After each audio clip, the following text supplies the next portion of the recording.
नमस्कार दोस्तों, मेरा नाम है शेखर और स्वागत है आप सभी का हमारे यूट्यूब चैनल शिखर स्टडी पॉइंट पर। दोस्तों, वीडियो को देखने से पहले अगर आपने चैनल को अभी तक सब्सक्राइब नहीं किया हुआ है तो दोस्तों चैनल को ज़रूर सब्सक्राइब कर लीजिएगा और साथ ही बेल आइकन भी ज़रूर दबाइएगा। तो दोस्तों, आज आपका प्रश्न है, आज आपको बताना है परीक्षा वाणी में जो पत्रिकाएँ दी हुई हैं वो आपको बतानी है। पहला तो बताना आपको पहाड़ कहाँ से निकलती है, और इसके अलावा क्योंकि एग्ज़ाम में आ सकता है, और आज का पहाड़ अलग अलग है, पहाड़ और आज का पहाड़, और इसके अलावा उत्तराखंड संस्कृति ये कहाँ से निकलती है ये आज आपको बताना है। और इसके अलावा उत्तराखंड दर्शन, उत्तराखंड दर्शन, उत्तराखंड संस्कृति, पहाड़ और आज का पहाड़ अलग अलग जनपद से निकलती हैं, तो ये आज आपको बताना है। अब बात कर लेते हैं जो कल का प्रश्न था उसकी। तो कल का जो प्रश्न था दोस्तों, केमू की स्थापना कब हुई थी और जीएमओ की स्थापना कब हुई थी। तो केमू की स्थापना 1939 काठगोदाम, और जीएमओयू की स्थापना 1941 कोटद्वार पौड़ी, और अगला है Garhwal motor users cooperative transport society limited की स्थापना 1958 में, तो रामनगर में। तो ये में भी महत्वपूर्ण है दोस्तों, इनमें से जरूर एग्जाम में पहले पूछा गया था और आने वाले समय में भी एग्जाम में देखने को मिल सकता है। तो लगभग सभी ने सही उत्तर दिया है, और बाकी ज़्यादातर हैप्पी बर्थडे। तो उन सभी दोस्तों को बहुत बहुत धन्यवाद जिन्होंने मेरे जन्मदिन पर मुझे बधाइयाँ दी, और लगभग सभी ने सही उत्तर बताया हुआ है। तो पहला प्रश्न है दोस्तों यहाँ पर हिंदी का है, उपल उत्पल युग्म का सही अर्थ है। तो कुछ अलग तरह का प्रश्न है। उपल और उत्पल युग्म का सही अर्थ यहाँ पर आपको बताना है। ओला कमल, जवाब वर्षा, या फिर ऊपरी पानी, या फिर कमल शैवाल। दोस्तों, उत्पल का तो अर्थ पता है कि कमल होता है, और कमल हमको चाहिए दूसरे साइड, क्योंकि दूसरे पर, तो यहीं पर है सिर्फ एक ही ऑप्शन में, क्योंकि यहाँ पर पहले दे दिया तो कोई ये सही नहीं होगा। तो ये हो जाएगा उत्पल, हो जाएगा कमल। बाकी आपको ये भी आता था उत्पल, क्योंकि उत्तर आपका आसानी से यहाँ पर आ गया है। तो उत्पल हो जाएगा कमल और उपल हो जाएगा ओला। तो ऑप्शन नंबर ए हो जाएगा इसका बिल्कुल सही उत्तर। बाकी उत्पल तो लगभग सभी को पता होगा। अगला प्रश्न है, इंद्र शब्द का समानार्थी शब्द यहाँ पर आपको बताना है। इंद्र का बहुत ज़्यादा एग्जाम में आता है, इंद्र का पर्यायवाची आपको यहाँ पर बताना है। पंचबाण, मनोज तो बिल्कुल नहीं होगा क्योंकि कामदेव का, पिनाकी ये भी नहीं। तो इसका उत्तर हो जाएगा ऑप्शन नंबर सी हमारा शक्र हो जाएगा इंद्र का पर्यायवाची। बाकी शक्र, सचिपति, मधुआ, देवराज, पुरंदर, बाकी बहुत सारे नाम हैं देवराज इंद्र के। तो इसका उत्तर होगा ऑप्शन नंबर सी हमारा शक्र। अगला प्रश्न है, निम्नलिखित में से एक कथन गलत है। दो वर्णों के मेल से होने वाले विकार को संधि कहते हैं। तो दोस्तों, जिन्हें संधि की परिभाषा नहीं आती है तो इन्हें आपको याद रखना होगा। अगला है, दो स्वरों के मेल से उत्पन्न विकार को स्वर संधि कहते हैं। अगला है, व्यंजन से स्वर अथवा व्यंजन के मेल से उत्पन्न विकार को व्यंजन संधि कहते हैं। अगला है, विसर्ग के साथ विसर्ग के मेल से उत्पन्न विकार को विसर्ग संधि कहते हैं। पूछा गया था दोस्तों, यहाँ पर पूछा था एक गलत है, बाकी तीन यहाँ पर आपको बिल्कुल सही हैं। तो पहली परिभाषा दोस्तों, जिन्हें नहीं आते बिल्कुल याद रखेगा, दो वर्णों के मेल से होने वाले विकार को संधि कहते हैं, तो बिल्कुल सही है। दो स्वरों के मेल से उत्पन्न विकार को तो स्वर संधि, बिल्कुल ही सही है।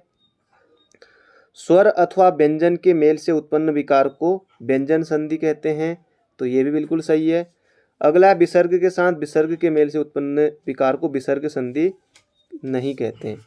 तो ये होता है दोस्तों विसर्ग के साथ, तो सही है, विसर्ग के साथ स्वर अथवा व्यंजन आने पर विसर्ग संधि होती है, ना कि विसर्ग। तो ये होगा हमारा गलत, तो इसका सही मैंने आपको बता दिया, तो ऑप्शन नंबर डी। अगला प्रश्न है, साहित्यिक अपभ्रंश को हिंदी किसने कहा। साहित्यिक अपभ्रंश को पुरानी हिंदी किसने कहा। तो ये भी महत्वपूर्ण प्रश्न है। राहुल सांकृत्यायन, हजारी प्रसाद द्विवेदी, या फिर आचार्य शुक्ल। तो इसका उत्तर रहेगा आचार्य शुक्ल ने कहा था, रामचंद्र शुक्ल ने। और ये साहित्यिक अपभ्रंश को पुरानी हिंदी, तो ये आपको बिल्कुल याद रखना है, काफ़ी बड़ा नाम है आचार्य रामचंद्र शुक्ल। अगला है, किस वाक्यांश के लिए दिया हुआ एक शब्द सही नहीं है। तो इनमें से दोस्तों पहले तक होता था कि जो कम बोलता हो उसे क्या कहते हैं, और जो स्मरण योग्य हो 1 नंबर के लिए। तो यहाँ पर 4-4 करके यहाँ पर दिए हुए हैं। जिस स्त्री को कोई संतान न हो बाँझ, बिल्कुल सही है। जो स्मरण रखने योग्य स्मरणी, बिल्कुल सही है। कर्म के अनुसार यथाकर्म, ये भी सही है। जो बहुत बोलता हो उसे वाचाल कहेंगे, ना कि मितभाषी। तो मितभाषी उसे भी कम बोलने वाला। तो अगला इसका जो उत्तर होगा ऑप्शन नंबर बी। अगला, नई जमीन तोड़ना के 4 अर्थ दिए गए हैं और सही का यहाँ पर चयन करना है। नई जमीन तोड़ना, पुराने को मिटाना, लिखे हुए को काटना, अनूठा प्रयोग या फिर बड़ी लकीर खींचना। तो नई जमीन तोड़ना का जो अर्थ हो जाएगा अनूठा प्रयोग। तो ऑप्शन नंबर सी हमारा होगा बिल्कुल सही। अगला है दोस्तों, ये भी महत्वपूर्ण प्रश्न है, एग्जाम में आया था। अष्टछाप के सर्वश्रेष्ठ भक्त कवि के रूप में यहाँ पर आपको भरना रहेगा का नाम दिया जाता है। किसका? परमानंद दास का, कृष्णदास का, सूरदास का या कुम्मन दास का।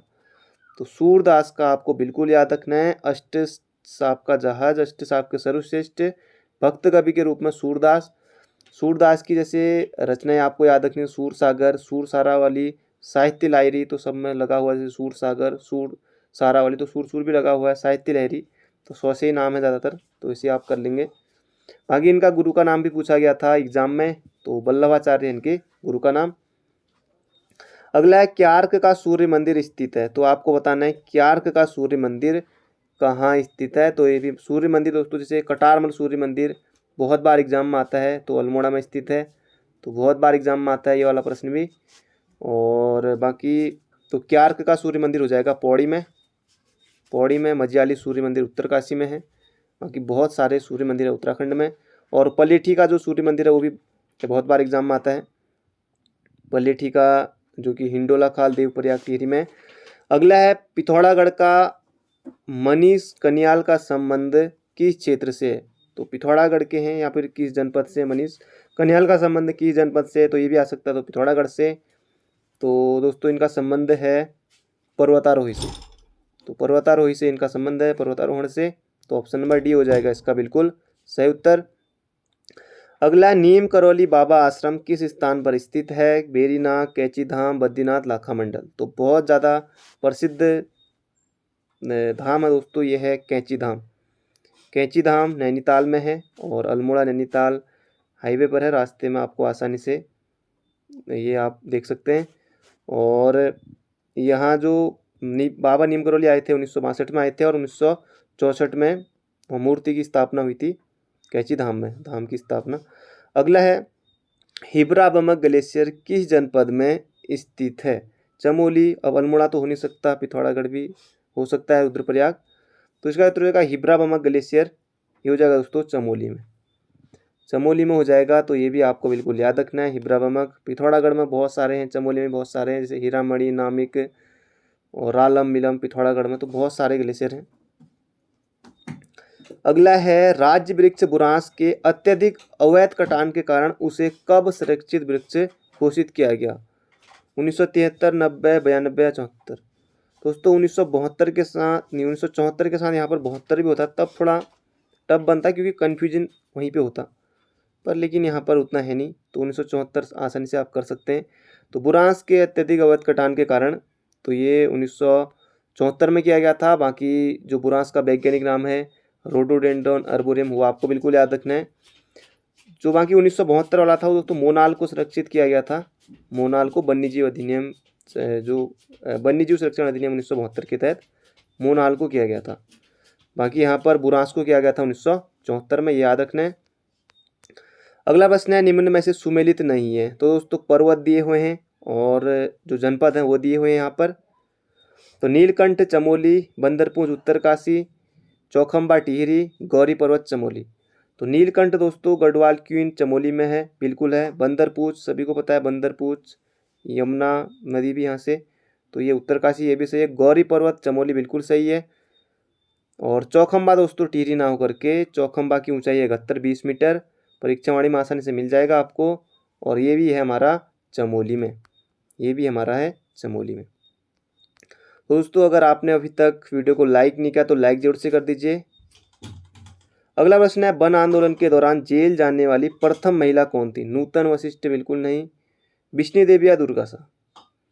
तो दोस्तों इसका सही उत्तर हो जाएगा दुर्गा देवी। और स्वतंत्रता आंदोलन के दौरान, स्वतंत्रता संग्राम के उस समय विष्णु देवी सा, और यहाँ बाकी वन आंदोलन के दौरान तो दुर्गा देवी। तो ऑप्शन नंबर सी।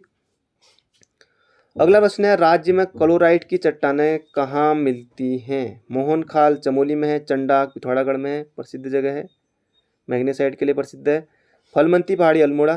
तो इसका उत्तर हो जाएगा क्लोराइट की जो चट्टानें हैं तो दोस्तों ये हैं मोहनलाल चमोली में।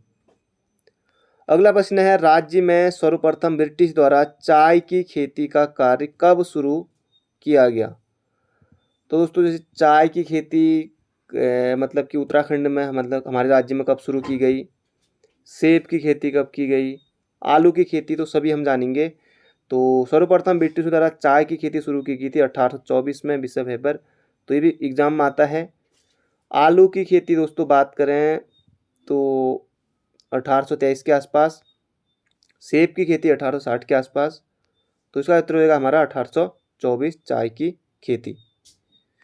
अगला प्रश्न है, रणजीत सिंह ज्याला द्वारा 1982 में पिथौरागढ़ से कौन सा समाचार पत्र का प्रकाशन किया गया था?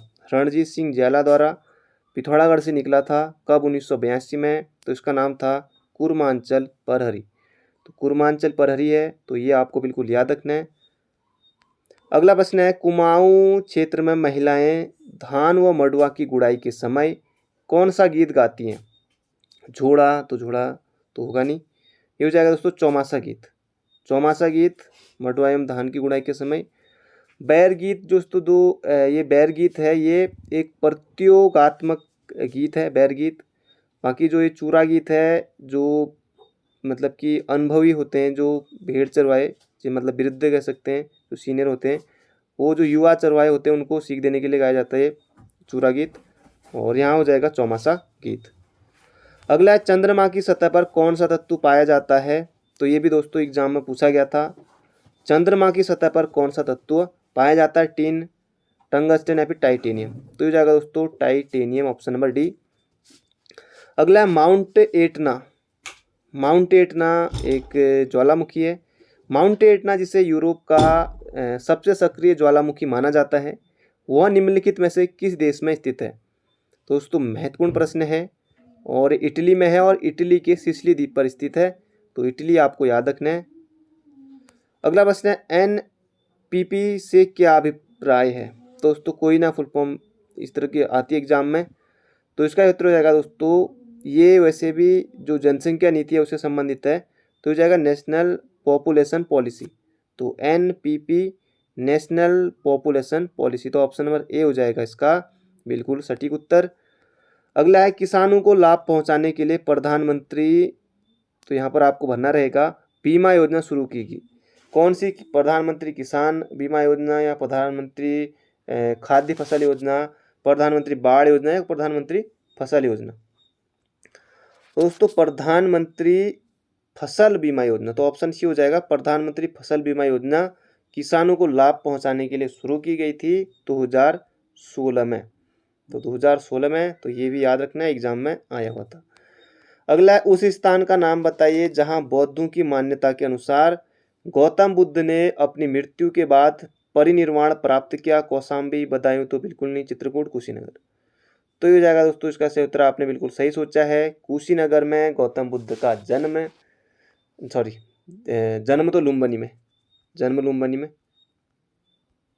लुम्बिनी में, और बाकी जो मृत्यु है महापरिनिर्वाण ये कुशीनगर में, और ज्ञान प्राप्ति बोधगया में, तो इसका उत्तर हो जाएगा कुशीनगर।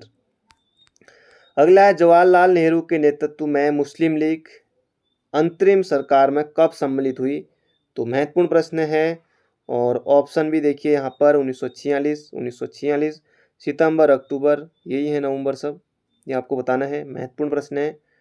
तो ये हो जाएगा 24 अक्टूबर 1946। तो याद रखिएगा, जो दोस्तों ठीक ठाक लेवल के क्वेश्चन होते हैं, ऑप्शन भी यहाँ पर देखिए बिल्कुल ऐसे लगते हैं, बिल्कुल बहुत पास के भाई बहन जैसे। और ये हो जाएगा 24 अक्टूबर 1946 को। तो ये आपको बिल्कुल याद रखना है। अगला प्रश्न है यहाँ पर, ये भी महत्वपूर्ण प्रश्न है, एग्जाम में अक्सर देखने को मिलता है। भारतीय संविधान के किस संशोधन अधिनियम ने मतदान की उम्र 21 से घटाकर 18 कर दी? तो इसका सही उत्तर हो जाएगा दोस्तों 61वां संविधान संशोधन 1989 के द्वारा। आपने बिल्कुल सही सोचा है। 61वां संविधान संशोधन 1989 के द्वारा जो मतदान करने की उम्र है 21 से घटाकर 18 कर दी है। और बाकी दोस्तों ये जो 74वां और 73वां है ये पंचायती राज से, नगर पालिकाओं से, 73वां और 74वां ये पंचायती राज से संबंधित है। और बाकी जो ये 2002 वाला है 86वां संविधान संशोधन, ये भी एग्जाम में आता है, ये भी महत्वपूर्ण है। तो जो ये 86वां संविधान संशोधन है जो कि 2002 में हुआ था, और इसमें जो शिक्षा का अधिकार है उसको मूल अधिकार में जोड़ा गया था, जो 21 का ए में इसमें जोड़ा गया था। तो ये हो जाएगा, इसका सही उत्तर हो जाएगा दोस्तों यहाँ पर 21 से 18, ये हो जाएगा 89वां संविधान संशोधन, 61वां संविधान संशोधन 1989 के द्वारा। अगला है इस तरह के क्वेश्चन भी दोस्तों, ये किसने कहा, वो किसने कहा, इसे भी प्रश्न एग्जाम में आते हैं। परिवार सामाजिक जीवन की पाठशाला है, किसने कहा? अरस्तु, प्लेटो, महात्मा गांधी या इनमें से कोई नहीं? तो दोस्तों अरस्तु ने कहा था, ये जो यहाँ पर है परिवार सामाजिक जीवन की पाठशाला है, तो ये कहा था अरस्तु ने, अरस्तु महाराज ने। अगला है 1223 ईस्वी में नेपाल के किस राजा ने कुमाऊं पर आक्रमण कर कत्यूरी राज्य पर अपना अधिकार किया? अशोक चल्ल दोस्तों ऑप्शन में है, अशोक चल्ल ने किया था 1191 में, और बाकी तैमूर लंग 1398 में।